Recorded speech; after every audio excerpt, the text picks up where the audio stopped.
Autre chose à présent, madame, messieurs, il s'est tenu le 1er mai 2024 dans les restaurants Preneur sans terre la conférence des jeunes d'Ikwilou, Ajika Asbel, sous les thèmes Le jeune face à l'avenir de notre devoir, une structure chapeautée par Ozengolo, alias les cadets de journalistes, qui est également le ressortissant de cette province. Reportage. Essayer de changer la mentalité d'un si grand pays comme la République démocratique du Congo est bien. Par contre, commencer chez soi et ensuite atteindre d'autres horizons est plus que souhaité.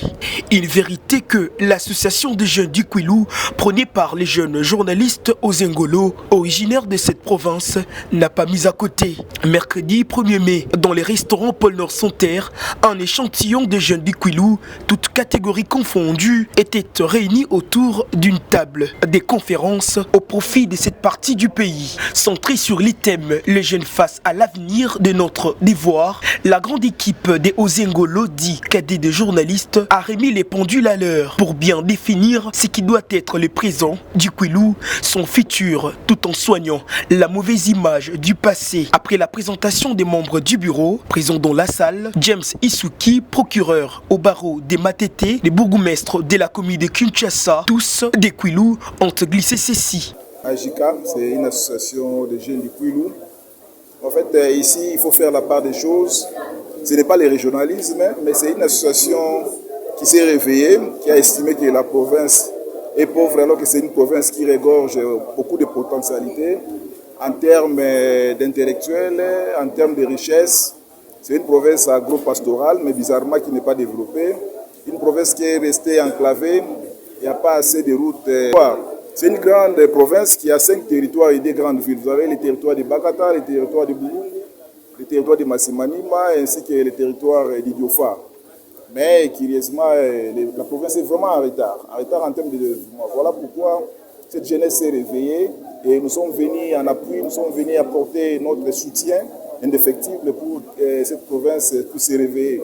Parce que comme dit-on, que la jeunesse est l'avenir de demain et cette jeunesse doit être sensibilisée, doit être motivée. Voilà la raison de notre présence ici à cette occasion, à cette cérémonie. Et bien sûr, monsieur le journaliste, nous sommes venus sensibiliser la jeunesse de la province de Ikwilou. Personnellement, j'ai développé un sous-thème intitulé « La place et l'apport des jeunes dans le développement de la province d'Ikwilou ». Nous avons constaté que la jeunesse d'Ikwilou est restée amorphe. Or, vous savez qu'à travers le monde, la jeunesse, c'est le moteur développement. C'est la jeunesse qui booste le développement parce que la jeunesse représente plus de 60% de la population. Et lorsque la jeunesse est conscientisée, lorsqu'elle se met debout, lorsqu'elle s'élève, elle booste le développement. Or, nous avons constaté que la jeunesse de notre province est restée en arrière, à l'arrière-plan. C'est pourquoi nous sommes venus dans le cadre de l'AJICA, sensibiliser cette jeunesse pour qu'elle prenne ses responsabilités en main afin de permettre le développement de la province. Bannir la haine et toutes sortes d'antivaleurs, les grands combats du AJICA. Officiellement